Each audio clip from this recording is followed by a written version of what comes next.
Hello, everyone. I'm not late. I'm just in time. I am precisely at the right moment. Now, if you're wondering about this shirt, it's a very beautiful shirt, which my wife got to me. And because of that, I have to wear it. And if you want to see why this shirt is very bizarre, is that in the front it just says Harley Quinn, and the rest of the shirt is just black. But in the back, you have the ushi-kushi anime-ness of it. Very bizarre shirt. It's like, why is it black in front? There's no model, there's nothing in front, just Harley Quinn. But in the back, you have like this ushi-kushi anime lady. I would have personally not have purchased this shirt had I been given the opportunity, but it's a gift. I gotta wear it. So you guys need to say that it's an excellent shirt. Secondly, I am trying to go on a hiatus from Pepsi. So I'm not drinking Pepsi. Because of that, there was a person yesterday with Pepsi in the name, which annoyed me, and I kicked them. Now, I'm pretty sure that me sharing this knowledge with you is going to make a lot of people in the chat being Pepsi this, Pepsi that, Pepsi. I don't care. But what I do know is that the first person that started it all got kicked. Like the person that began the thing got punished. Probably the only person that I punished on this channel besides bots. Like coming up with arguments reminding me of Pepsi, reminding me of the thing that I want to quit.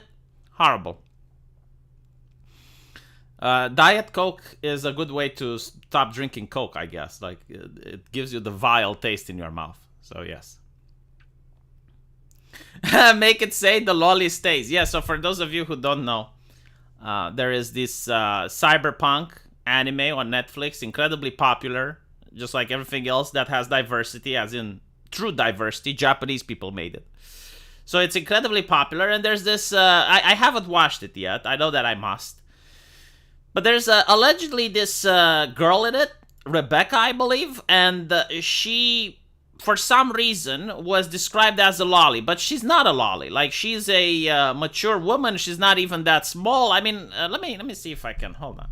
Let me just, Rebecca, what's it called? Cyberpunk, right? Rebecca Cyberpunk, Edge Runners. Right, so, I don't know why people consider her a lolly, because she is definitely not. At least from the pictures that I am seeing. Right? Now, what's interesting is that the Western animators, they wanted her removed from the show. So they said, no, you need to remove this character. You need to, like we're not comfortable with it. You know, we're comfortable making Cooties, the TV show. But this is a little bit too much. So the Japanese animators said the lolly stays. Like, if you try to remove the lolly, we're not making the anime. And now, she is one of the most popular characters in the show. Again, there's nothing sexual with her. Like, she's not in any relationships. She's not flirting with anyone. And the merchandise with her apparently sells very well. So that's, is it a lolly? Like, I thought lolly is like a 5 or 6 year old small vampire lady that is 3,000 years of age. But okay, right. I understand that she's mature. Like, I understand she's over 18. I haven't seen the anime. Again, I haven't seen anything. I should watch it, though. Because I hear it's really good. Like, it's on the top of the Netflix charts. It's so good that people are actually picking up Cyberpunk again and they want to play it. So, yeah, I mean, alright. Lolly is preteen. Yeah, but she, from what I understand, she's not preteen. I understand, like, she's an adult. But anyway, right, I don't know. What I do know is that it was a good decision from the company to allow her to remain, because it made the show more popular. A lot of people enjoy that anime because of it. She is Betty Sue of Weeb Universe. Okay, now I don't like her. Maybe she had to go. Oh, Lolly is a body type. Alright, fine. You know. Anyway, we're talking about Russia today. We're not going to talk about lollies. Just here to remind everyone, nothing ever happens. What are you talking about, dude? Go to Ukraine. Something did happen. Anyway, yesterday, something bizarre happened. the Russian president, Vladimir Putin, was supposed to hold a speech in which he actually talked about the things that I predicted he will talk about, and we're going to get to that into a bit. But the reason it's bizarre is due to the fact that the speech was immediately postponed, and no reason was given. Like, first it was several hours late, and then it was postponed until today.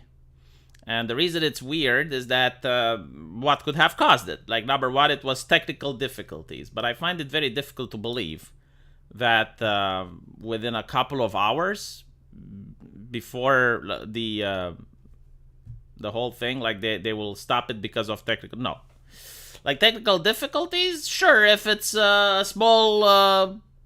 television network, if it's V's live stream and he comes 10 minutes late, yeah, but like when the president of the nation gives an address, technical difficulties is not an excuse that is believable, unless, of course, it's Russia, right? And there's this Romanian stereotype that everything that's made in Russia breaks, because during the communist era, we didn't have merchandise coming from the West. We had it from Russia, China, or Turkey. If it was of Turkish quality, then it would actually be a good product. If it was a Chinese quality, then it would be kind of meh. And if it was Russian, you would expect it to break in probably a few months of use. So, I want to point out that I'm a little bit biased. As you guys know, living next to the conflict makes me want to root for Team Ukraine. Just like Russia doesn't want a border with NATO, so too does Romania not want a border with Russia. Poland has a border with Russia. It's very problematic. And I'm stating this because I know that a lot of right-wingers, and this is like the most bizarre thing that I have ever seen in my years of following politics, a lot of right-wingers are Team Russia and a lot of left-leaning people are Team Ukraine. In fact, I would say that the left-wingers are more Team Ukraine than everyone else, like based on the amount of flags they put in the bio. Like, even though I'm Team Ukraine, I will never have like a Ukrainian flag in the bio. I find that to be incredibly cringe. I never put flags in my social media title. It's look, if you want to help something, give money, okay? Don't put flags in fucking bios. But anyway, right, so I just want people to understand. The reason I find it bizarre is because before the war, you had right-wingers that were, you know, the stereotypical patriots. It's like, oh, we love America. Yes, we support the military. We support, like, American ventures and whatnot. And then you have the left-wingers, which are like, ugh, America. Heteronormative, patriarchal, imperialist culture. We do not like them. They spread capitalism and like they start foreign wars and you know. And now like it's the switch where the right wingers are like, oh no, like I hope Russia, right? And then you have the left wingers, which are no. We need to support the endeavors like America, Joe Biden. We need to, you know, yes, Ukraine. It's very bizarre, right? Now, Zanothium says he is team leader. I mean, that's an interesting position to have. Of course, I respect it. I'm not forcing anyone to adopt any positions. I'm just telling you my 2 cents. But anyway, right, so this is why I had to mention, because I know there's a lot of right-wingers that are... rooting against the United States, well, actually against Ukraine, but like de facto it is NATO at this point. I mean, they poured so much money and resources and, but anyway, right. My point is, I think this is due to the fact that a lot of right-wingers who just want to be left alone, who like liberty, right? They were forced during the pandemic to be locked into their homes, and the only way they could engage with the world was through social media, where they were exposed to an inhumane level of censorship. And yeah, they're like, well, this is not the country that I like. I mean, it's now pushing censorship upon people. But I want to say, you know, like Russia pushes far more censorship upon people than the West. I mean, the Russian people didn't ask for this invasion. They didn't vote on it. People who protest are being arrested. Last night, hundreds of other people were arrested and taken off the streets by cops. I mean, it's this idea that Russia is based. Like, have you went there? Like, did you actually travel there? I mean, Russia is a very multicultural place. I would say it's even more multicultural than the United States. Putin has created more mosques than, I think, I might be wrong, but like I think he created more mosques than any other Russian leader. Sorry, well, not him himself, but like more mosques were created under Putin than any other Russian leader. I mean, Russia has went through communism. They're far more multiculturalism than the United States is. This is not even like how many languages are being spoken in Russia. All right, the people in Russia they don't have high living conditions even remotely comparable to the United States. I mean, they don't even have the level of welfare that exists in the US. I don't understand, like, where is this mentality that Russia is based? No, it's about, I mean, it's not a, it depends on which part in Russia you're talking about. Like, some parts in Russia are better than others, but overwhelmingly, no, it's not a place where people want to go to. I mean, just look at where people want to immigrate. They're not immigrating in Russia. I mean, if you had Americans, like, leaving the United States and going to Russia, then I would start questioning my beliefs. And I would be like, well, clearly Russia is a much desirable, but no, it's not. Okay? So I don't understand where this idea that Russia is based comes from.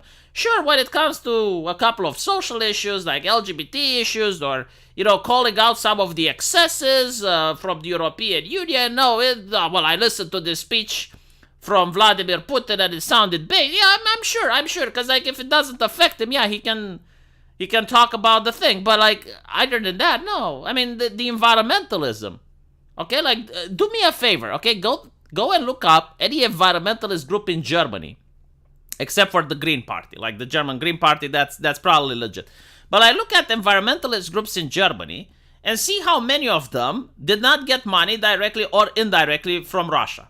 Usually directly from Gazprom. Like, Gazprom itself, how many environmentalist NGOs didn't it give money towards? Isn't that interesting, right? Like Gazprom. And you'll see that the environmentalists, even in Romania, like, when the Americans want to do fracking in Romania, all of a sudden, the environmentalist groups, when Russia does fracking, no protests. Almost shiroi, right? So this is just one of the things that I noticed Sargon on the Lotus Eaters doesn't cover, and many other right-wingers. It's like this idea that Russia is this just, like, based country. No, it's not based. Zenothi, Putin can take my gas, but he cannot take my buyer's remorse. I am on the right, and I am Team Ukraine. However, Team America comes first. The right-wingers have been brainwashed by a traditionalist school of thought. So yes, where's Abdi? Oh, that's a good question. I think Abdi had real life issues, like he had a job or something where he couldn't attend my live streams. But yeah, I do miss Abdi Muhammad. So no one mentions Russia's interfering in other countries. I mean, look, every single country which is wealthy is going to have its own sphere of influence, right? Like, if you play Civilization, let's put it like that. If you play Civ, it's a game inspired by reality, right? It does make a lot of sense in certain places. Like, you have your country, and it has its military, and, you can start wars with other countries and try to conquer other nations, or you can spread culture. So you're spreading your culture, your influence to other nations. And with enough culture, other nations can just, have revolts within them, and eventually they just want to join you. It's pretty much what's happening, right? Like, it's America is also interfering in other countries. Like, obviously, America interfered in Eastern Europe, but Russia interfered as well. Like, this is something that many people don't also point out. The problem is, like, Russia interference in Ukraine was incredibly weak compared to the one that the Americans had. The fact that Russia couldn't influence a country over its borders speaks volumes about its current agitation and propaganda. Definitely not what it used to be. Did you see the Russian guy live stream his gas cooker on 24/7 and only costs him 144 euros a month? I guess they can't sell their own, so it's cheap at home. The gas in Russia right now is indeed very cheap because of two reasons. Number one, Russia does not have a green party, right? Like they're not mentally deranged to cripple their own energy sector. And the second reason is, yes, like if they can't sell it, it's cheaper at home. But there's another misconception, okay? And the misconception is that the sanctions do not hurt Russia. This is what I'm hearing. If the sanctions do not hurt Russia, why is Putin so upset about the sanctions, and why does Putin constantly ask for the sanctions to be lifted?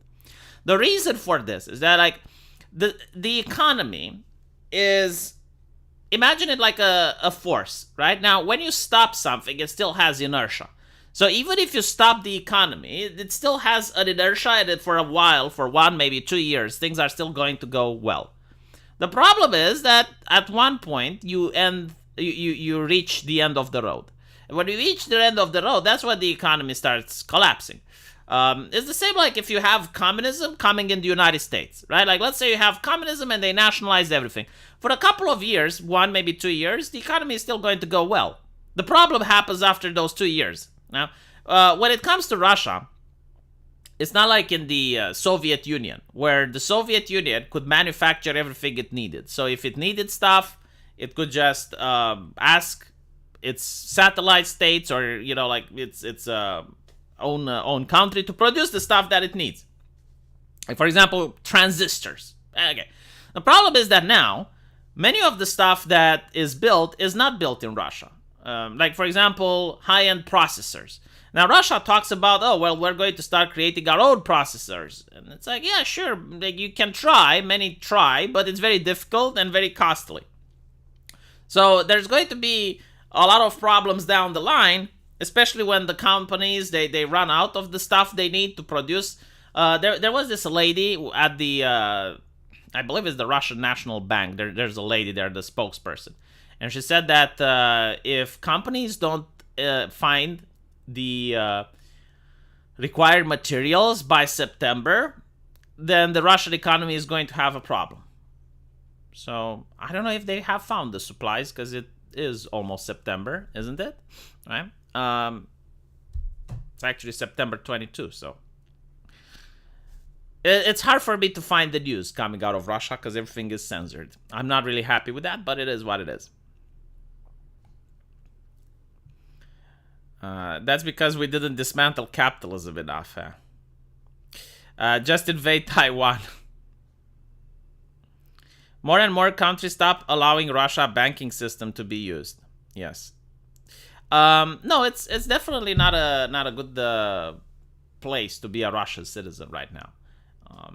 Now, regarding Europe, most of the European problems, sure, they also stem on Russia, on the reliance on Russian gas. But that's not the whole story. There's a lot of environmentalism and self-sabotage, especially in Germany.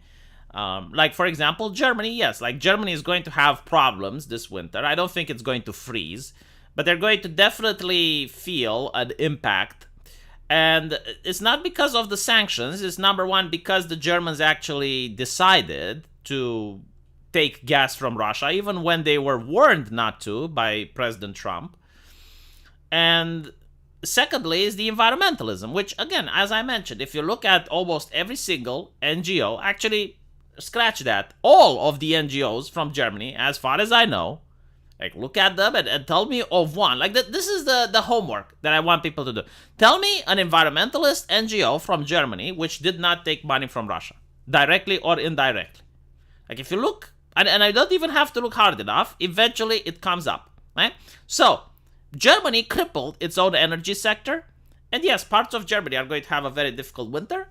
For the rest of the Europeans, it's going to be harder. Like, for example, in Romania, I believe only 15 or 20% of the gas that we have came from Russia, which means that we're going to experience 15 to 20% price increase.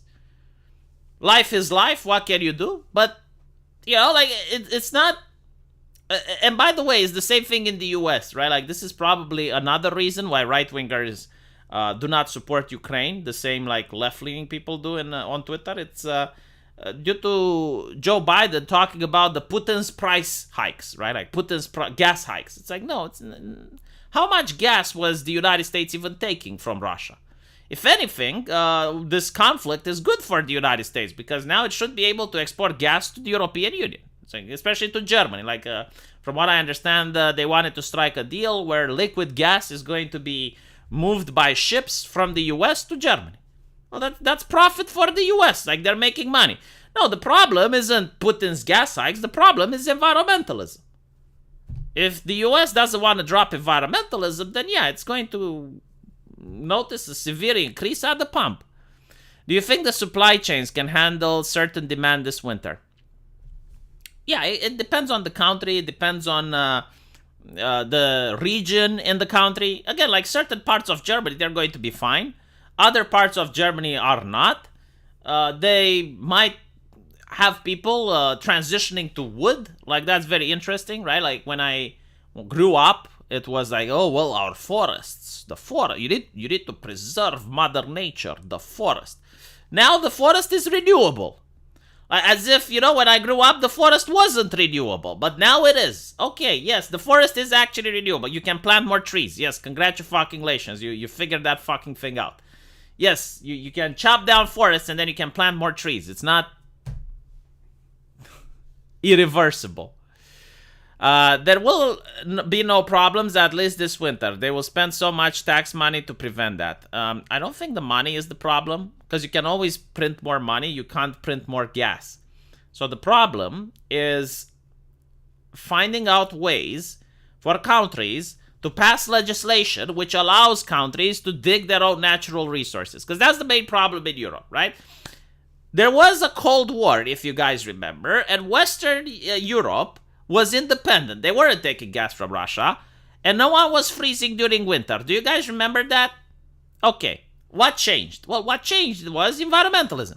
So if you were to allow nations to start digging up stuff, like for example, in Germany, then this is a story that I heard from someone. They told me that they visited they visited Germany and the coal mines didn't work, right? And they asked, it's like, okay, so why are the coal mines being shut down? Oh, because Greta Thunberg, because environmentalism. Okay, but why is it smoke coming from the chimney at that factory?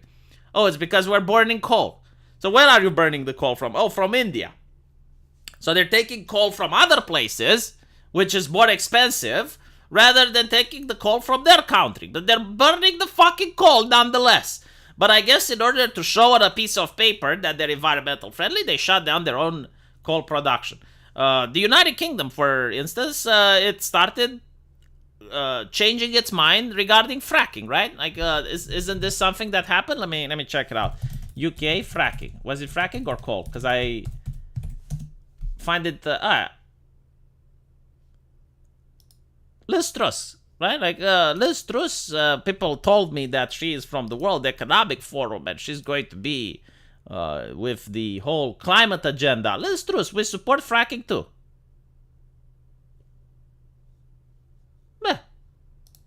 Right? So all these nations, slowly, like it's not going to happen overnight, but all these nations realize, okay, well, hungry people, freezing people, it's not good.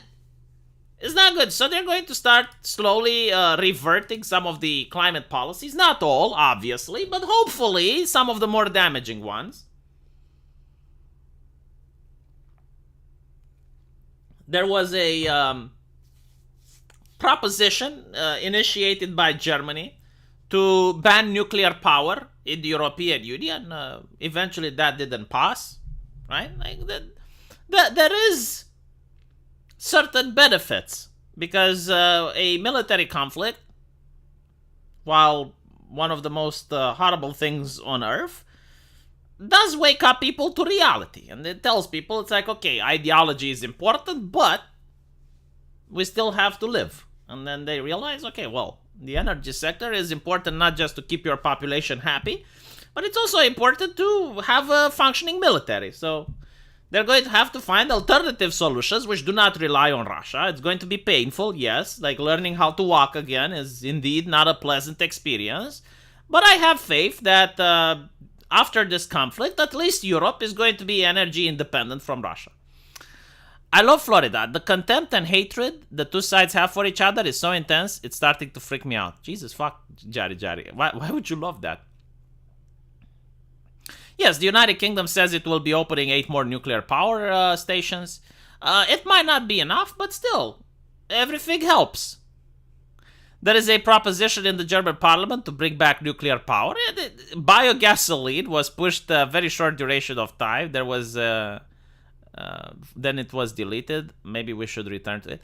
No, like, this is something that I notice a lot of people who are...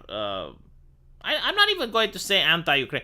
Anti-interventionalists, let's put them like that, right? Like, a lot of isolationists, they're like, oh, yes, but look, Europe is going to suffer. And, well, you know, Russia is winning. And no, it's not winning. I think it's actually losing, which is what the speech was about last night. We're going to talk about it. Thank you, JDA79. Long life, the good emperor. The Fakni reactors are on the Erman border. And Urani in downwind, the story is a little more complicated. Plus, the East Bloc uses old Russian reactors. Like people in my country? We have the Chernavoda nuclear power plant. It's Romanian. I think it's a Soviet design, but it has been upgraded since. And if I'm not wrong, we're actually building another nuclear power plant, which is with the help of the Americans. And there's also a lot of hydropower in Romania. No, it's actually fine. There were a couple of environmentalists in my country which were told to fuck off because Romania is a at least mentally healthy nation compared to others, which even now during an energy crisis are still entertaining the ramblings of environmentalist activists. But no, in Romania there were a couple of hydropower plants which were 99% complete, but they couldn't start because they lacked authorization. You know, they lacked a license. I think it was like a feasibility license or some bullshit. And then the environmentalist groups came and said, no, you can't start them because the horned viper is in danger and the spotted owl, right? Like, the environmentalism in my country is still a little bit dated. We don't do the carbon thing, but we do the spotted owls, the horned viper. And they were told, like, can you please shut the fuck up? There's a war on the border. We need energy. Fuck off. And they fucked off, right? So now the power plants are going to be they're going to go through the inauguration. So yes, Hungry and cold public are bad. Oh, there's another thing that I want to address as well. There's a lot of dislike towards Viktor Orban. Right? Like, Viktor Orban is viewed as a negative person that's a friend of Putin.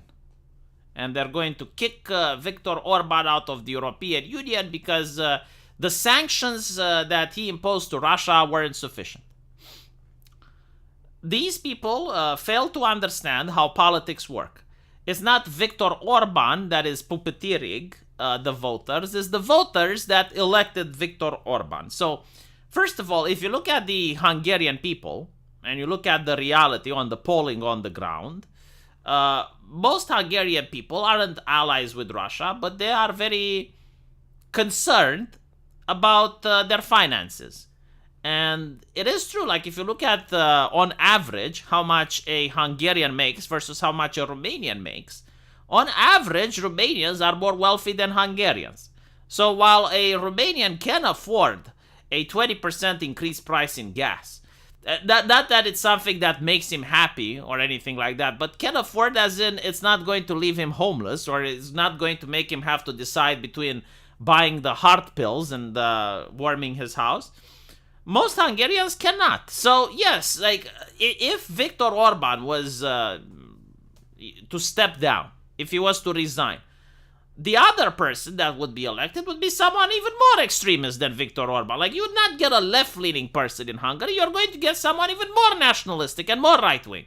So what Viktor Orban is doing, in my opinion, he is he is balancing a very delicate thing where he has to take the concerns of the European Union as well as the geopolitical concerns of the region on one hand, and on the other hand, he has to take the concerns of his own people.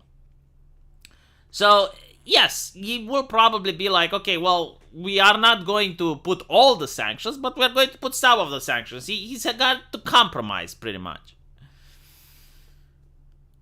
Germany will surrender sanctions and beg for Russian gas this winter. No, I don't think so.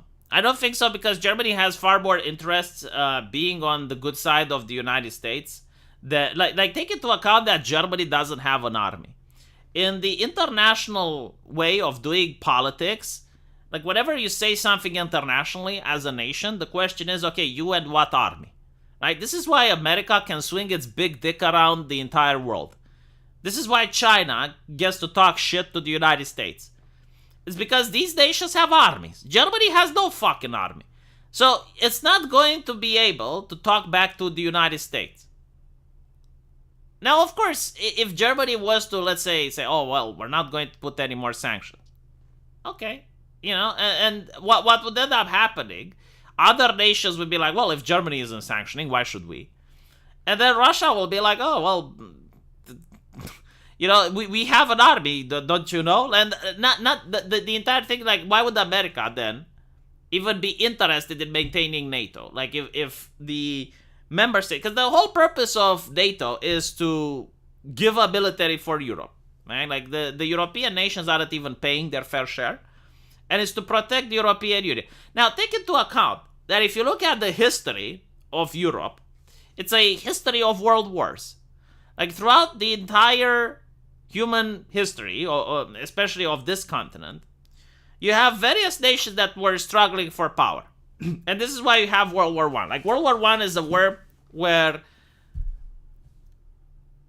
it's completely due to insane level of nationalism. I would say World War I is the de facto cause of extreme nationalism, more so than World War II. Like, Americans would be mind blown. It's like, oh, well, the Nazis. No, World War II was more due to the economic fallout of World War I. But World War I was definitely a war due to heavy nationalism, right? So, where am I going with this? Well, now you have the United States providing military defense for Europe.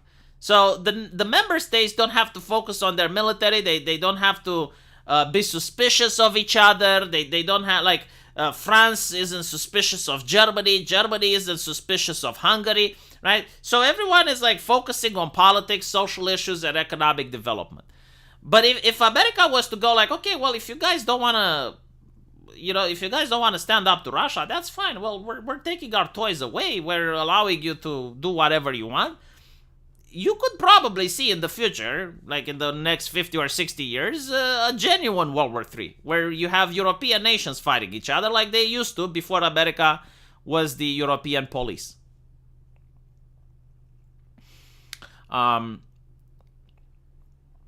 Building an army, is Germany going to invade the US or Russia? No, like, Russia might actually invade Europe. That's one of the main concerns. It's not that Russia invaded Ukraine because it has anything to do with NATO, right? Oh my God, NATO at our borders. I mean, Poland is in NATO, right? And after the special military operation, 2 more nations want to join NATO. I don't think that this is about NATO. No, this is simply about the fact that Russia wants to reintegrate its previous well, not necessarily colony, but its previous territories, right? So Ukraine used to be a part of Russia, now they want it back, and there is a high chance that they would covet Poland next. So in order to stop the expansionism, you have to act now rather than appear weak. My main concern isn't that Russia would have gone out of its way to go after Poland after taking Ukraine. No, my main concern is that if the West would have shown weakness and be like, okay, well, we don't care if Russia goes into Ukraine, let them deal with it, then China would have gone into Taiwan. And at that point, there is no way that the West would have been able to say, oh, well, we don't care about Taiwan. Like, Taiwan is where 90% of the chips in the entire world are being manufactured. It's kind of like if in World War II, Poland was the only manufacturer of steam engines in the world, right? Like, it's such a huge crippling blow to the West that if it stays down, it just means the complete destruction of the Western way of life. So preventing China from trying to go into Taiwan is the correct solution. And you can do that if Russia is shown that no, the West isn't going to back down and they're not going to allow them to have an easy win. V, defending Brussels. Well, I don't think the world is separated into good and evil. I do think that the world has different shades of gray. I disagree with Brussels on many reasons. I don't even think the European Union is going to last for more than 20 years. I think that the next elections you're going to see a sweeping array of far-right parties managing to get into the European Union. We already seen this with Sweden. I mean, Sweden is one of the most fucking progressive places in Europe. And yet, oh my god, my far right, how did the far right ended up there? And the reason for this is that even the immigrants, the new Swedes, they voted for right-wing parties as well. Because the left is going so far off the fucking rails that the people who live under those countries, even they realize, holy shit, well, it is a little bit off, you know, it is a little bit extreme. Turns out that immigrants like prosperity as well. So you're going to have a lot of various nations voting for some of the most nationalistic and right-wing parties in Europe. Take into account that Ukraine right now is also going to undergo an incredibly nationalistic wind. I mean, a war just pulls people to the right like nothing before. I don't think that, you know, when you have your own country attacked by another nation, then obviously the nationalistic sentiment is going to go off the charts. So you're going to see the next elections in Ukraine very... to call them extreme right-wing would be an understatement, right? Like, you're going to have some of the most conservative people that Eastern Europe has produced in a couple of generations. I mean, even Zelensky, I want you guys to imagine this, right? Like, even Zelensky came out a couple of months ago and condemned the American way of life, right? Like, he criticized the way Americans live, right? Like, he said, I don't know if he went against woke culture per se, but he was criticizing the social ways and the social currents coming from America. Why do you think he did this? Why do you think he went? Like America is giving him money. Obviously, they're guaranteeing his power and they're fighting, they're helping out with the war for him. Why would he say something like this? And the reason is because he understands the type of people that he is governing over. Like, the Ukrainian people, especially after Russia invaded, are going to be insanely nationalistic. And all of this is going to translate into European politics, especially if Ukraine wants to join the European Union. And, like, you know, it will influence. Like, it's very interesting that people can look at London, or, well, let's go with Israel, right? Like, people can look at Israel and they will say, well, so many immigrants here is going to change the way the politics work, right? But they don't see the same with Europe. It's like, yeah, the European Union, you want to get a nation the size of Ukraine, which is going to be incredibly nationalistic and incredibly right-wing, and they're going to have a complete disdain for anything Marxist and communism. You want to get them into the Union. Like, what do you think will happen?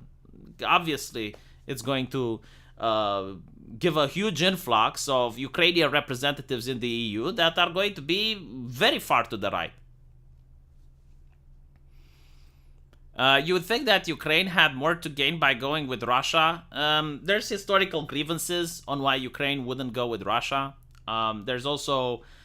I mean, the thing with Ukraine is that people from Ukraine, you know, they travel through Russia, they saw what it's like, they know what their country is like, and then they travel through Poland, and they see what Poland is like. So I spoke with many Ukrainian refugees, and some of them told me that... the most popular thing on TikTok in Ukraine was just people walking through Poland or people walking through any other Western nation. And it was like, you know, like if you go on YouTube right now, you can go like a night walk through Japan, right? And those types of videos were very popular. People in Ukraine genuinely like the way the West is. But like they don't understand the social issues that come with it. Like they're looking at it from a pure economical standpoint. And they're also looking at a pure beauty standpoint. Because yes, like Poland is beautiful. And if you go from Poland to Ukraine, you're going to notice a massive change of decor. Social credit pass was a thing before the war. It saved the average guy over there. So anyway, right, let's talk about the current speech which Putin gave. So I will show you a map of Ukraine so you can understand what it's about. Now, this is called the Donbas area. I forgot what this one is called. I don't speak Ukrainian, unfortunately. But these are the 4 regions which are now under Russian control. So Russia has soldiers here. It's got defenses. Below it's Crimea. So what they want to do is, like, allegedly these nations are independent right now, right? Like they're not part of Ukraine. And they want to hold referendums here so that they will get to decide whether or not they want to join Russia. And obviously all of these nations are going to vote yes because the Russians are counting the votes. I hope that YouTube and other social media companies aren't going to prevent people from challenging this election. Because this is a tactic that Russia did in my country as well and many other places in Eastern Europe. They were like, okay, well, let's see if people want to become communists. And there were votes. And surprisingly, Romania, which I think had, before World War II, it had like a communist party with 1,000 members or so in a nation with, at the time, 10 million people. Like, right? And all of a sudden, after the vote, everyone wants to be communist. And the entire nation swings to communism, right? A little bit bizarre, But, hey, the sanctity of the election. Yeah? So, all of the nations from Eastern Europe, all of them, every single one voted communism, and that's when the Iron Curtain fell. So now I do expect the same outcome here. All of these nations are probably, all of these states are probably going to vote that they want to join Russia, and within a couple of days, they're going to be accepted. So what it means is that it's going to become Russian territory, right? So now if Ukrainians are going to want to recapture the territories, well, they're going to be invading Russia. Now, obviously, this is just a piece of paper, right? Like, this is just, like, who cares? Like, obviously, you can make the argument, well, it's their land, Russia can't do this. Well, it has legal repercussions within Russia. So, recently, the State Duma, which is the Russian parliament, has introduced new codes regarding things that have to do with war. And one of this is the concept of mobilization, martial law, and wartime, which didn't exist, right? So they have now the ability to restrict fundamental human rights from their citizens. Because up until now, this was called a special military operation. And all the journalists and people pointed out, like, hold on a little bit. This is actually Ukraine going to war with Russia. What are you talking about, a special military operation? No, legally speaking, there were things Russia could have done, but they weren't able to do them because their own law forbade them from doing it. So, for example, mobilization, right? You can only do this in a time of war. Restricting people from leaving Russia. You can only do this in a time of war, right? Like many of these things. Right now, many of the soldiers, they're mercenaries, and they can, for example, not want to redo their contract when it expires, or they can just simply leave, and the punishment is a lot less severe than a soldier deserting. But if this was an actual wartime event, then, well, Russia can move its conscripts. It can also force the soldiers who are deserting from reconsidering that by putting them 10 years in a colony, which is a funny way of saying gulag, right? So this is why I'm definitely thinking that Russia wants to declare war, because it passed this legislation a couple of days ago. So first one is mobilization, martial law, wartime. Another one is the ability to prevent people that can be drafted from leaving the country. which is why recently the number of searches on Google, how can I leave Russia, has exploded. The state of Dubai yesterday introduced a package of amendments on the bill, which changed the criminal code. Which means if you're a soldier and you voluntarily surrender or looting and unauthorized leaving a unit, you can end up in prison for 15 years. There's a new set of laws, which, for example, unauthorized leaving from a unit during the period of mobilization and martial law, from 2 to 10 days up to 5 years in prison, from 10 to 1 month up to 7 years in prison, and more than 1 month, 5 to 10 years in a colony. So you're, like, they're literally putting you in a gulag in Siberia, right? So if you leave your post for 10 days, you can go to prison. For up to 1 month, you can go to prison for 7 years. And if it's more than 1 month, like if you're deserting, they will put you from 5 to 10 years in a gulag. Non-fulfillment by subordinates of the order of the commander given in the prescribed manner during martial law in wartime or in the conditions of an armed conflict or combat operation, as well as refusal to participate in military or hostilities, it is proposed to punish with imprisonment for a term of 2 to 3 years.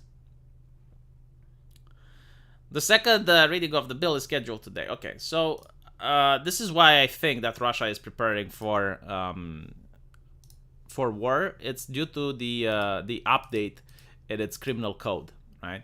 So this is also interesting to point out that in a state of war, Russia is also able to use its nukes. So if Russia gets invaded, its own country's legislation, its own legal system allows it to deploy nukes against invaders. So again, the plan seems to be the following. Like, they have defended, they have secured this region. They're going to have referendums in this region to make this region become part of Russia. And then if the Ukraine is going to invade this region, it automatically declares war on Russia. So Russia isn't going to declare war on Ukraine legally. It's Ukraine declaring war on Russia from Russia's point of view. Which means that Russia is able to now fully mobilize. It's, I believe it's 20 million people. It will be able to theoretically use nukes. It probably won't, but it would be able to. As well as restrict its population and impose severe penalties on people who aren't complying. So the question is Ukraine going to go in or not? And from what I think, yes, Ukraine is actually going to go in because the US president, let's see if I find the article here. I don't find, okay, so Joe Biden, a couple of days ago, had a speech where he said that he's not going to recognize the referendums and they don't mean anything. So yes, the conflict is basically going to escalate. So that's what's going to happen. What am I getting the info I'm reading? I just got the map of Ukraine, and then I looked at the regions that are going to hold referendums, and I went into Microsoft Paint and I painted the regions that are holding referendums as red. I made my own info. How about that? Am I the map maker? Holy shit. Yeah, like basically what you do, like this is how you make your own info, right? So this is a map of Ukraine. It's separated in regions. And then the regions that are the ones that are holding a referendum, you paint them with red in Microsoft Paint. I know, I'm a fucking genius. Anyway, right. EU for style casus belli. Oh, the text earlier. The text earlier is from, I believe it was Reuters. I just put it on a black and white thing for an easier reading, but if you want, you can just search for it on Google and it's going to pop up. But anyway, people in Russia were very upset.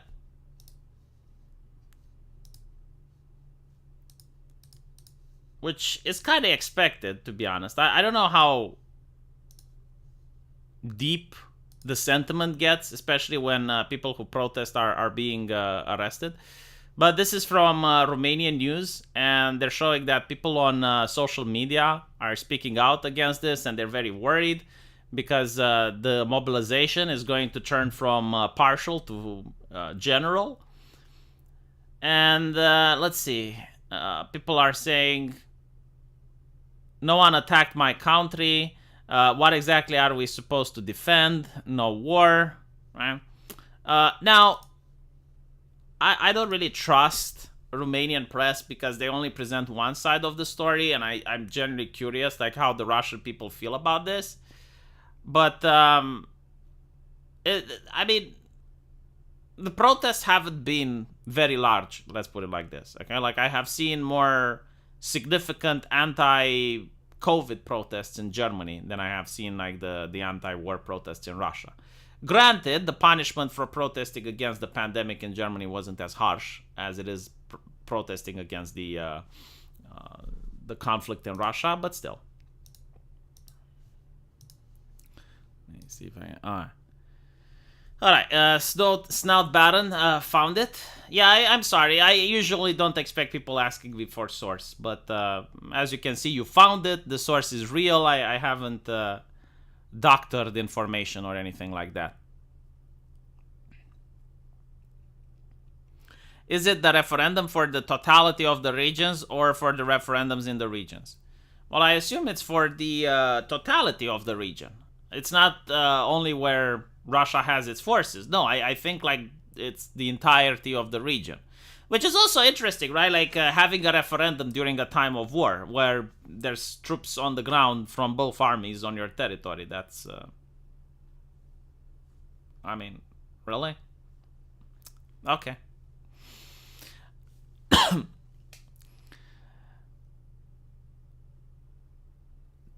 Tired like 10 different ways to word my super chat, but YouTube is down. Anyway, thanks for talking about the issue. Hopefully the Russia people say no to the war and Putin's willingness to sacrifice them. I don't think the Russian people have a say in it at this point. Again, like they didn't vote for the special military operation, and they can't protest against it. So I don't know what more can be done. And by the way, like the concept is like, oh well, if Putin steps down, you know, if they turn on Putin. Yeah, if they turn on Putin, they can get someone that's even more nationalistic than him. Like they can get someone that's even more determined to stand against the West than him. So that's not necessarily a solution. But it's not something we can influence either. And I don't know if the Russian people can influence it. Maybe the thing is, right? Like here's something that I found as a mistake in a way of thinking. So a lot of people on Twitter, that's the ones that I interact with, okay? I don't interact with many politicians, but I do interact with people on Twitter. And the people on Twitter had a disdain towards the Russian people, like legit Russophobia, or how do you call it?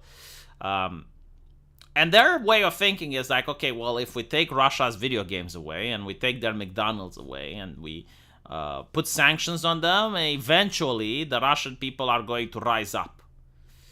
The Russian people, as well as many Eastern Europeans, are very used to tightening the belt. I mean, we've been through communism, right? Like we experienced communism. So we tightened the belt more so than many other European nations. I think people in the West are more likely to be unhappy than people in Eastern Europe. No, the purpose for the sanctions is not to make the Russian people unhappy. The purpose of the sanction is to destroy their war economy. That's the reason the sanctions are. It's not like, oh, well, you know, the babushka in Siberia is going to not be able to play what games decided not to... okay, she's not going to be able to play FIFA. Like FIFA, EA games, I believe they took away the Russian team from their game. Okay, right. So the babushka from Siberia is not going to be able to play FIFA with the Russian team. That's not going to make her to rise up against Putin, or she's not going to be able to get McDonald's. No, like what will get people to rise up against Putin is is him not being able to win the war. Him not being able to win the war means that he's not going to have a military to do so, right? And if you attack the ability of Russia to have a war economy, then that's how you do it. It's not like, oh my god, well, like people in Russia are going to be uncomfortable. They're going to now turn against Putin. No, like if you look at human history, the opposite happens. Like Weimar Republic, for example, right? Like people rallied against the West, right? Like they didn't appreciate the economic sanctions that Weimar Republic had imposed upon. Corn is in the ascendant. Blood for the blood god. Dear EU, winter is coming. Oh, yeah, that's a video that I'm going to have to make tomorrow. So there's this Russian propaganda, which, look, I respect propaganda. If it's good propaganda, I respect it. I don't care where it's coming from. I'm looking at it from a propaganda sense. So, this is from Gazprom, I believe.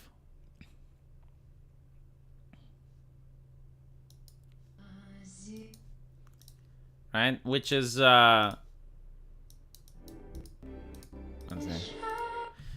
has this Russian song, which I'm pretty sure resonates with Russians, but it doesn't mean anything to me here from Eastern Europe. Right, and the idea is that, oh, winter is coming and Europe is going to be freezing. Right, and I guess it shows, yes, European capitals freezing during winter. I mean, this has happened for the last 800 years or so. Like even with gas, the bridge is still frozen. Like we don't use gas here in Europe to put radiators on the bridge. I'm just bewildered by this level of propaganda. And then it shows like the European Union, right, with its flags. I like, okay, look. I want to address this from a pure propagandistic message. Like, yeah, the water freezes during winter. Right? Like, even with Russian gas, we don't boil it. We don't... If you want... Like, first of all, I don't know who this is for. Like who is this targeting exactly? Because if you're targeting Europeans... then why is it in Russian? Why are you putting a Russian song, right? Like, if you're targeting Europeans, it should be in English, or at least German, or something like that. If you're targeting the Russians, they're already in on it. Like, they're already on board. They already... Like, you don't have to make propaganda for the Russians that Europe is going to be freezing. Like, that's what they already believe. Now, if you want to make propaganda that actually is impactful, why don't you show me some hospitals with people freezing in them? Why don't you show me some kindergartens? Like, show me something that I give a shit. You're showing me the fact that, okay, winter is coming, and the lake is frozen, and the building have ice on top of them. Yes, that's winter.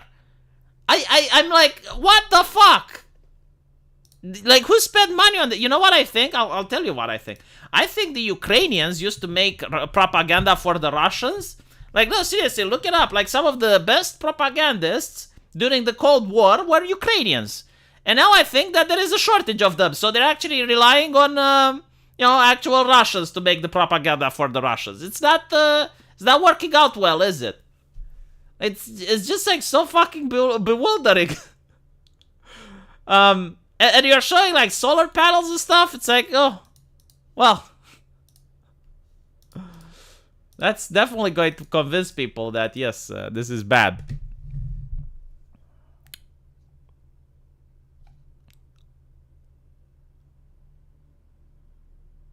Plot twist, it was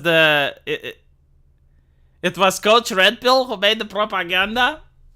No, I generally don't understand what is going on. Like, why would they make something so monumentally stupid? Like, I have seen, because the thing is, like, okay, yeah, you have a point, right? Like, this is the exact message that the Russians want to go with. It's like, oh, if you keep up the sanctions, you're going to freeze. Which shows the fact that they want the sanctions to be removed, right? Which apparently shouldn't be working. Because, like, that's another message Russians have. Oh, your sanctions aren't doing anything. It's like, okay, so if they're not doing anything, why do you want them removed so bad? But secondly, it's like, I get the message, but like, show me some people freezing on the street. Like, show me some hospitals that aren't able to perform normal operations. Show me a kindergarten, a school, a high school. Show me something. Give me something that I give a shit. Like, what are you showing me? Oh, yes, the European Union. Like, you're showing me Brussels, right? You're showing me the European Union in the cold. Oh, no. Oh, well, I guess if the politicians are going to have to lower the temperature in Brussels, oh, well, then I guess we gotta do something because the politicians might be cold. It's just like, what the fuck?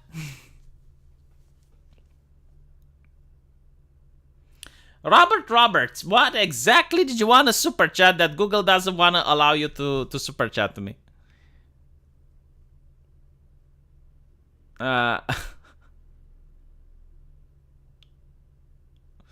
The cities in the video are actually Russian cities without gas supplies. Is that a thing? Is that a thing? Because like, I genuinely like do not know the way European cities look like. I mean, I know how to point out to European countries on a map, and maybe I can recognize, okay, this is Poland, this is Hungary. If you show me like some important architecture, I can figure out the country. But if you're showing me like cities like this, I have no idea where they're at. Right? Like, for example, I know this is Brussels.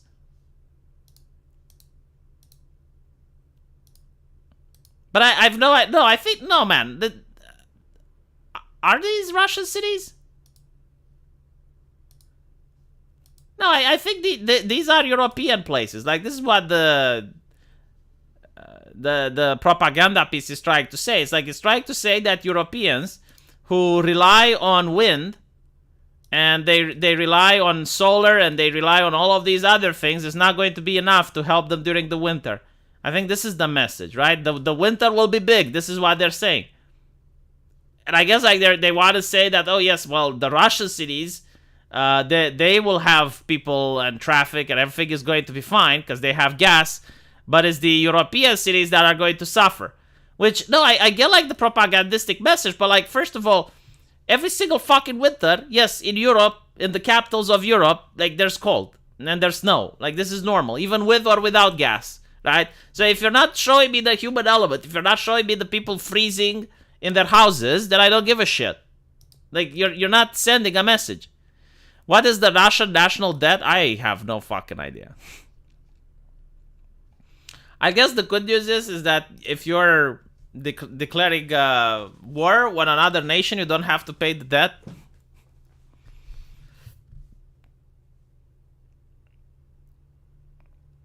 My wife brought that t-shirt for me with love. Why take the piss? Because I can. And how do you know she bought... You know, like, this is another thing that I don't understand from Americans. Like, your wife bought this thing for you with love. How do you know she bought it with love? What if she bought it because she was bored? And she was like, might as well. You know what? What if she bought it out of spite? What if she went like, oh, I'm going to force him to wear a shirt that looks fucking ridiculous? How do you know it was with love? Huh? How much love? How do you know? Did you speak with my wife, motherfucker? Do I need to ban you from my chat? Are you talking with my wife? Holy shit. Anyway, right, so Putin orders partial mobilization.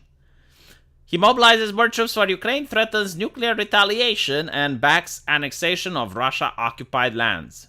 So, Russian President Vladimir Putin on Wednesday announced partial mobilization of military reserves, a significant escalation in the war with Ukraine. See, the one thing that isn't mentioned is like, yeah, sure, Russia can mobilize millions of people.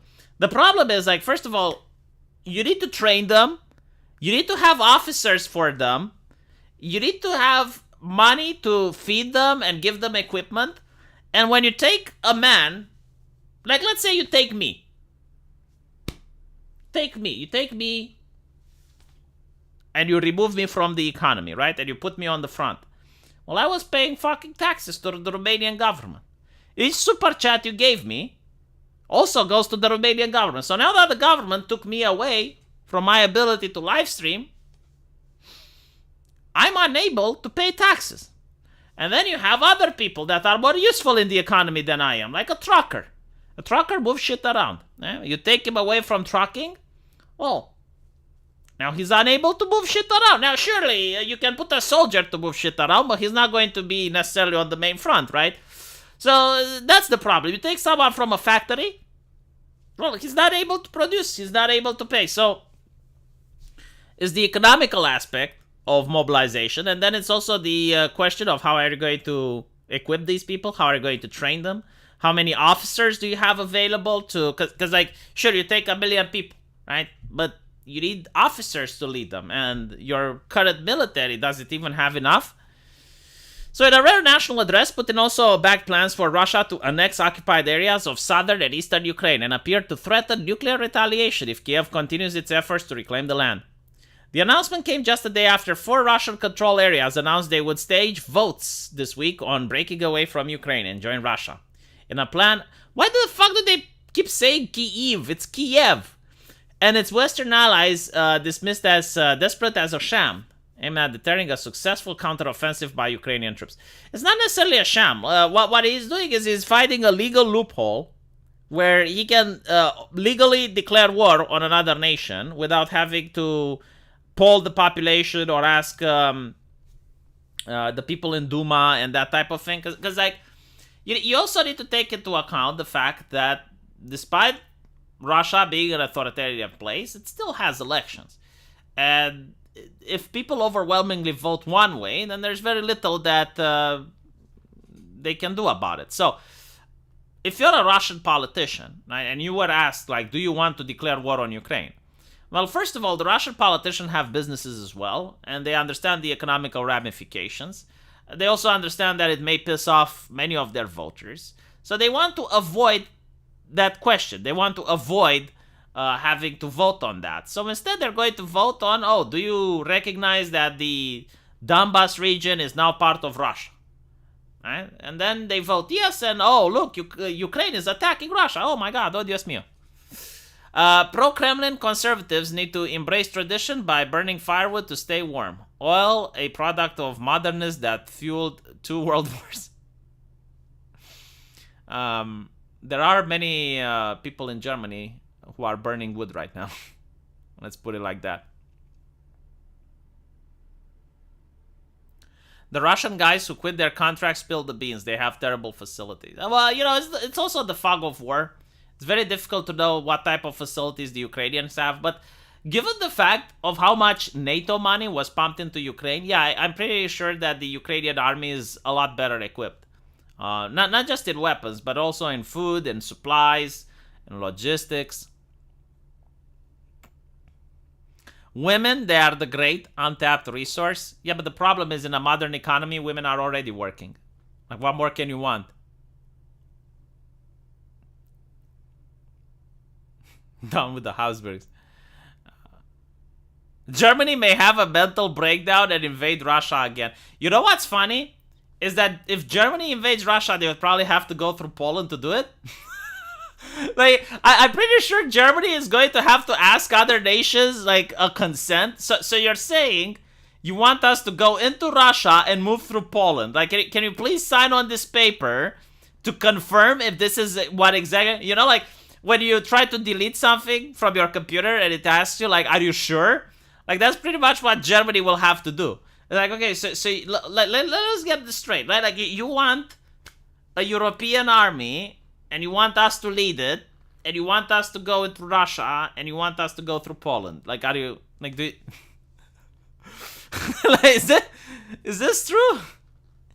The reason why they say Kyiv is because that is the Ukrainian pronunciation rather than the Russian pronunciation. Are you fucking serious? Is that it? I had no idea.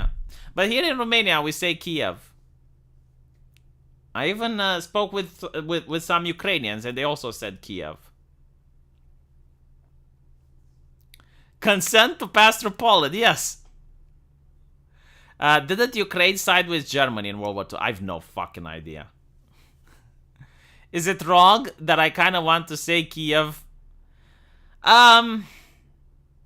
I don't know, man. Social media, terms of service, ask Susan Wojcinski. If you have to ask, then it's probably a no. That's how I do things on YouTube. Like, if I have to ask, is it wrong for me to say this? Then I'll probably say, you know what? I would say it. Probably a big no. Kyiv is woke, Kiev is based.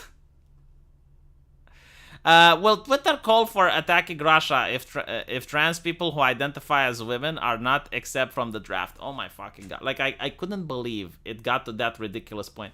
Like, when the conflict started, I believe there was this Vice article which, like, everyone was talking about the refugees and how difficult it is for people to survive under war, and, like, everyone was desperate.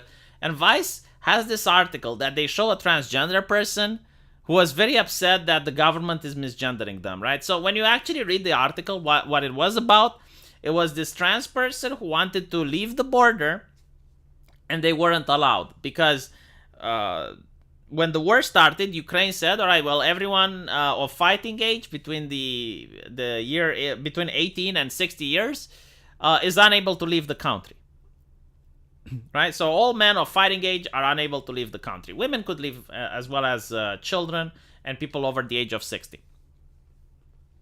But there was this trans person, right? And this trans person identified as a woman, and the border security, they laughed at her. And Vice was upset.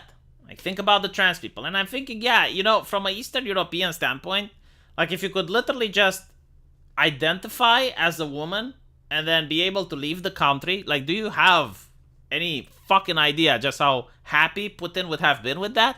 Like, do you know how many people would have taken advantage of that? It's like, you're saying my nation is under attack, right? Like, I could end up on the front line with a rifle in my hand and under artillery fire, right? Or I can identify as a woman and fuck off. Like, which one do you think I will take? Holy fucking shit, like, these people from Vice magazine, they didn't think that far, did they? Like, everyone would trans to escape the draft. Are you fucking kidding me? Dude, there were people in various points at human history, when drafted, they would shoot themselves in the leg or something so that they don't get drafted. Like, in Romania, it's even a crime to do that, right? Because so many people fucking did it. Like, so many people maimed themselves to escape serving in the military, to the point where the government went like, okay, well, we need to put a stop to this. So I want to ask you, like, if people were willing to do that, and then you give them another option where they say, well, you can just identify as transgender and then you can not have to go through the draft. How many people wouldn't take that fucking deal? Ukrainian women were buy one, get one for months. Wasn't there like the case in the UK where there were a British couple which took a Ukrainian refugee into their home, and then she seduced the husband and ran away with him? Shooting off your fingers was a common thing? Jesus fucking Christ, dude. Like, that's...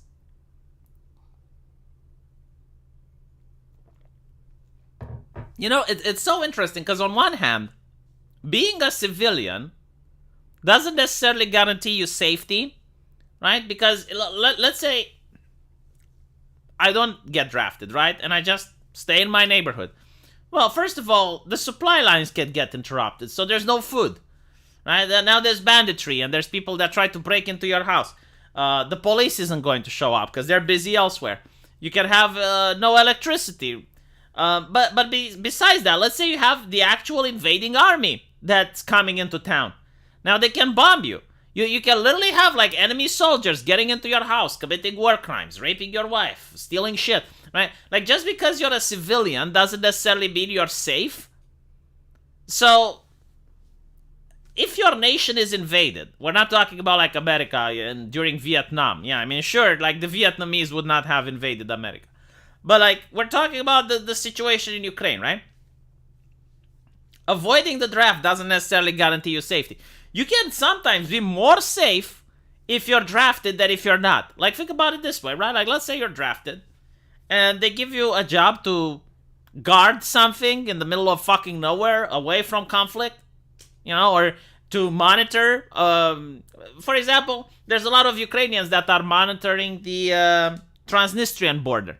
Nothing happens at the Transnistrian border, right? Like it's peace and quiet over there, and it's probably going to be so until the end of the war. You don't get to do anything, right? You're more safe there than you would have been in Kiev a couple of months ago.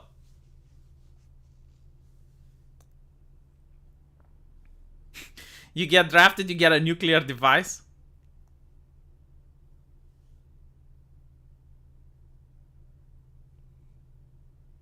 Yeah, no, like my point is, just because you get drafted doesn't mean you're going to die, and just because you don't get drafted doesn't mean you're going to be safe.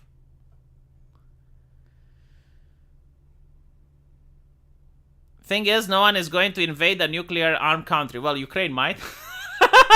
Ukraine might. After this referendum bullshit, it might actually happen. Didn't it happen? I think like what, India and Pakistan? Am I mistaken? What wasn't that like? There were already two nuclear countries that had a couple of skirmishes. I volunteer at the 17 U.S. Army 11B. Spent a year in Iraq, deleting some of the best people on Earth before moving to Honduras.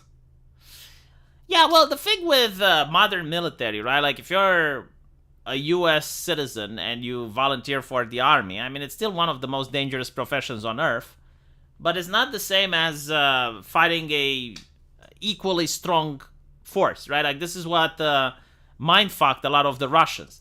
Because usually, like, joining the military in Russia voluntarily, like in the United States, wasn't viewed as a profession that had a high fatality rate.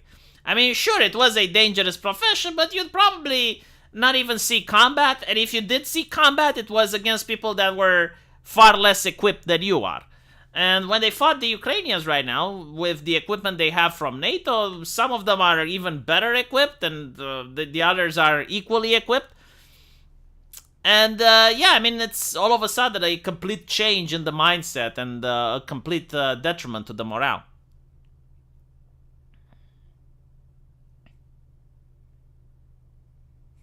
Imagine wanting to go to another war after Iraq.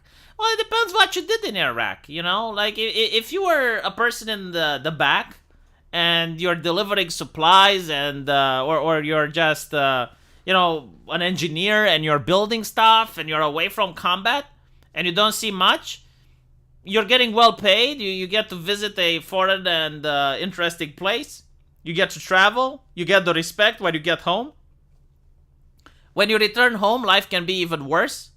So, you know, it depends. Like, just because a person has been into a war doesn't necessarily mean they see in combat. And just because they see in combat doesn't necessarily mean it was horrifying. Well, I mean, it is horrifying, but it doesn't necessarily mean that their life was in grave danger. So I can understand why some people... and, yeah, there are people who actually like it. Joe Biden will recognize referendums because Joe Biden doesn't recognize Joe Biden all the time. Well, yeah, no, but like these referendums are obvious for what they are. Like, even although, like, I have to say, it's quite possible that the people there would have voted to join Russia anyway. Like, I already explained the history of the Donbass era. You have Stalin during World War II doing mass deportation. So he deported Ukrainians to Siberia, and then he also had a lot of them starved in the Holodomor, and then he replaced those people with loyalist Russians, and that's why you have ethnic conflict in the era to this day. That's why there are things that the press doesn't talk about, and yes, there are actual neo-Nazis there, and yes, there is strong ethnic conflict, and it's due to the history of the region. It's quite possible that those people would have voted in a referendum that way, but again, it would have no international consequences. Like, you can't, like, Mexico, for example. Like, imagine this situation. Imagine if Mexico keeps sending people to the United States, right? And the southern border and the southern states, they just explode in the number of immigrants that are sent. And in 30 years, Mexico asks for a referendum in the southern states of U.S. to decide whether or not they want to join Mexico. I mean, right? Like let's be honest. I don't think the United States would recognize or tolerate that shit. We Russians don't care about Western recognition. Well, it's not really about recognition. It's just like, as I mentioned, it's a loophole in order to be able to declare war without having the Duma to vote on it, right? So the Duma isn't going to vote, oh yes, we're going to war with Ukraine. The Duma is going to vote on, oh, well, these regions are now part of Russia. Oh, look, the Ukrainians are attacking our nation. Oh, now we can have general mobilization. Now we can use nukes. Now we can go into a war economy. Now we can take away the rights of citizens. That's what it is about. It's not, I mean, I'm pretty sure that Russia is aware that the West isn't going to recognize them anyway.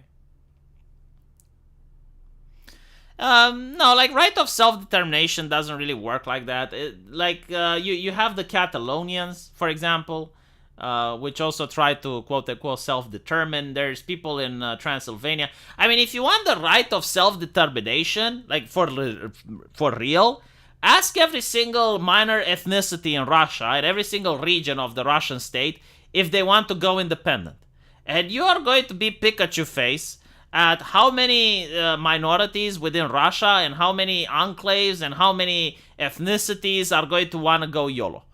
And, it would probably be the end of the Russian country as we know it. So, no, like, the idea of, let's just have a referendum and see if people want to go independent, no. Like, usually independence is won through blood. Like, this is the way throughout human history that nations have been forged with. They have been forged with the blood of our ancestors. Every single nation on earth. Even when you had tribes of people, they would still fight for the land they own. So, this is what's happening there right now. What do you think are the odds of a 30-year-old Jewish actor getting fairly elected? Oh, come on. No one believes that, the Americans didn't have a say into what's happening in Ukraine right now. Like, even people in Eastern Europe, they are very much aware of what's going on. But again, like, Russia didn't do a good job at fostering goodwill with other Eastern European nations. I mean, take into account that the first nation that was helping Ukraine even before NATO was Poland. Like, the moment the conflict started, Poland started shipping supplies and help into Ukraine, like just the next hour. Same with Romania, same with many other nations. I mean, even before the Romanian president said that he's going to offer help, the quote-unquote deep state of Romania was already sending weapons and armaments to Russia, to Ukraine, sorry. This is due to the politics that Russia has created throughout its entire history, even before it had communism. They are aware of the money laundering, of course. It's Eastern Europe. Every nation money launders here. Like, if you don't money launder, then are you really an Eastern European nation? What are you doing? And if they're not money laundering with the Americans, they're money laundering with the Chinese. And if they're not money laundering with them, then they're money laundering they're money laundering European Union money. But some money has to be laundered. We're a very clean area of the European geography. Zelensky has eliminated all his political opposition in Ukraine thanks to the war. Yeah, but like after the war, you're going to have some of the most nationalistic people on, I wouldn't say on the planet, but they're going to be some of the most nationalistic people in Europe. And Zelensky is either going to have to start catering to them or he's going to be replaced. You can't govern a nation that doesn't share your political ideas. Which is why Zelensky, as I mentioned before a couple of months ago, he criticized the American way of life. It's not because, it's in his interests, he probably genuinely believes that. No, it's due to the fact that he's aware of the type of people that are now in his country and the people he is governing. And he's going to start to become more right-wing, let's put it like that. I did not play chivalry, no. I'm guessing Nazi symbolism is looked at different between Eastern Europe, Western Europe, and the US. In Romania, both Nazism and communism is banned because they are considered ideologies that go against the democratic state, liberty and freedom. But the way it's viewed, I think, yes, I think in Romania, like, a hammer and sickle is viewed with more disdain than a swastika. I'll put it like that. But still, no, like, it depends on the social circle, right? Like, if you walk with, like, let's say I would have one on the street, right? Most people would look at me bizarrely, like they would think, oh, is this some sort of cosplay? Or, like, that's what they would be thinking. Like, are you trying to cosplay? Like, what is going on? But if you're a public figure, like if you're a lawyer, a doctor, or someone like that, and you're viewed with a swastika, then yeah, you're going to get people to ask questions. Like, why are you behaving like this? This is not professional. Do you really believe in it? Now, the way the hammer and sickle is being viewed is with so disgust and disdain that, yes, you're going to be ostracized from many places, unless you're like a teenager that's very edgy and you have like your edgy crowd. That's kind of how it's viewed. But overwhelmingly, I'm not familiar with any public figure in my country that displays either one of these symbols. So neither Nazism or communism is something that's promoted. There are, I mean, Romania is not even a place where Nazism ever took roots. Like, we have more of the Romanian variety, which is the Iron Guard, and that's completely different. It's more like fascism than actual Nazism. Let's put it like that. Yeah, I mean, communism, it's not that communism had a more detrimental effect, but it's more recent. It's more ingrained into people's minds. It's more traumatic.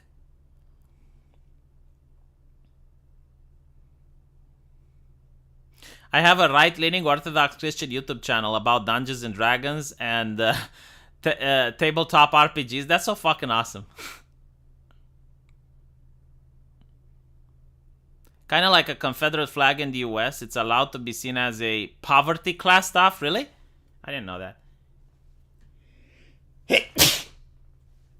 I don't think the comparison is apt, though, because the Confederate flag is something that I don't even know why it was allowed to fly. I guess it's because there were, like, compromises. It's like, all right, well, these people wanted to leave the nation, like they were secessionists, but we want them to stay in the nation, so, we're going to make some compromises and still allow them to have their symbol. I don't know. It's just weird. Like, in Europe, it wouldn't have been allowed. Like, let's put it this way. Like, if a part of Romania wanted to leave and there was a civil war and we managed to get them to stay, we wouldn't allow them to keep flying their flags and their symbols and build statues and stuff. So it's, I guess it's a very kind, or I don't even know how to say it, very tolerant way that the American ancestors who managed to sue for peace after the Civil War treated this. I'm actually, like, really interested. Like, this is probably one of the questions that I would ask the people at that time. I would ask Abraham Lincoln. It's like, why did you allow them to keep the flag? Why did you allow them to have the statues? And I guess maybe it's because of the Constitution, right? Like, freedom of speech, freedom of expression. That might be why. Yeah, I mean, the Confederate flag is like a rebel status, right? So I suppose you see Confederate flags all over the South. No, I'm aware, right? I'm aware. And it's the reason that I find it curious, because any other nation on earth would have banned it. Okay? Any other place, any other nation, they would have definitely banned it. But for some reason, it exists in the US. So I'm really curious as to why. And I think it might be because of the Constitution, because you have the right to free speech. And you can say, well, yes, the First Amendment. But they could have made another amendment of the Constitution. Like, take into account, like, you just had the Civil War, right? So if you wanted to amend the Constitution, you can do it then.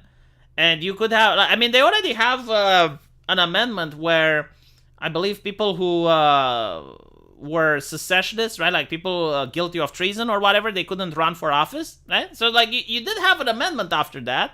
Like, it could have been banned, but for some reason, like, I guess, like, the spirit of the American Constitution prevented your politicians from going that far. That is not correct. It's not that only one nation has the First Amendment, Julian. Romania also has the First Amendment. So after the fall of communism, a lot of our constitution is inspired by the American Constitution. And Romania has the First Amendment.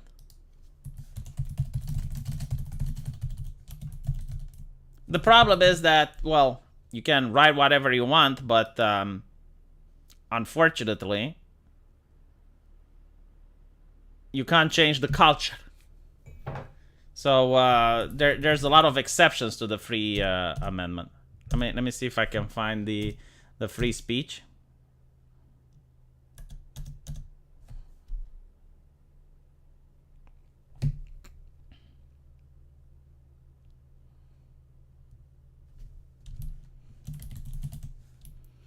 So we do have a free speech amendment, and we also have the freedom of the press.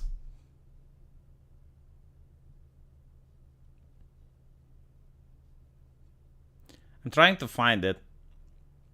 It's been a while since I read the Romanian Constitution.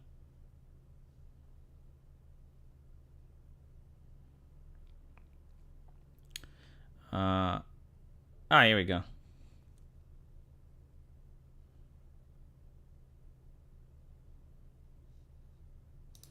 So this is the Romanian Constitution translated into English. I had to actually look at how the English phrase of it, because in Romanian is libertate la exprimare, but I had to figure out what the translation is.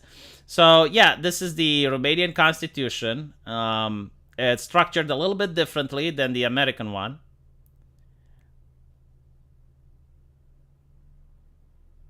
It also talks about, like, the Romanian Constitution also talks about duties, so not just freedoms. You know, you have the, like, no one is above the law, citizens are equal above the law, blah, blah, blah. Individual freedom. Individual freedom and security of a persons are inviolable.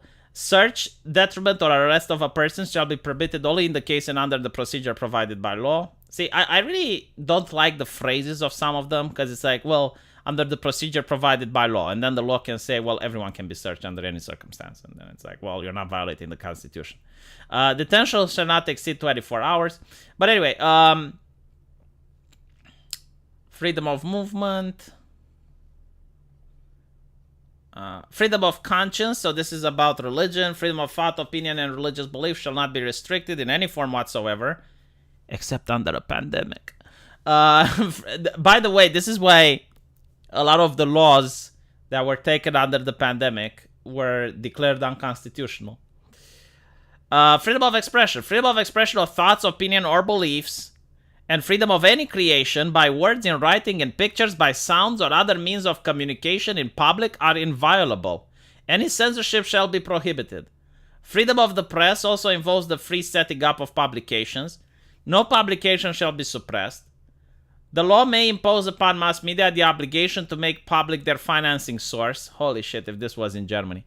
Freedom of expression shall not be prejudicial to the dignity, honor, privacy of a person, and the right to one's image. Like, this is a recent addition, by the way. Any defamation of the country and the nation's insignia, war of aggression. So it's a free speech amendment with a little bit of caveats, but take into account it's a European country. So for a European perspective, Romanian Constitution is incredibly liberal. Incredibly liberal as in pro-liberty, not as in left-leaning. If the North went too hard to remove the rebel flag, it would start the war again. Oh. Reject Romania, embrace Dacia, I see.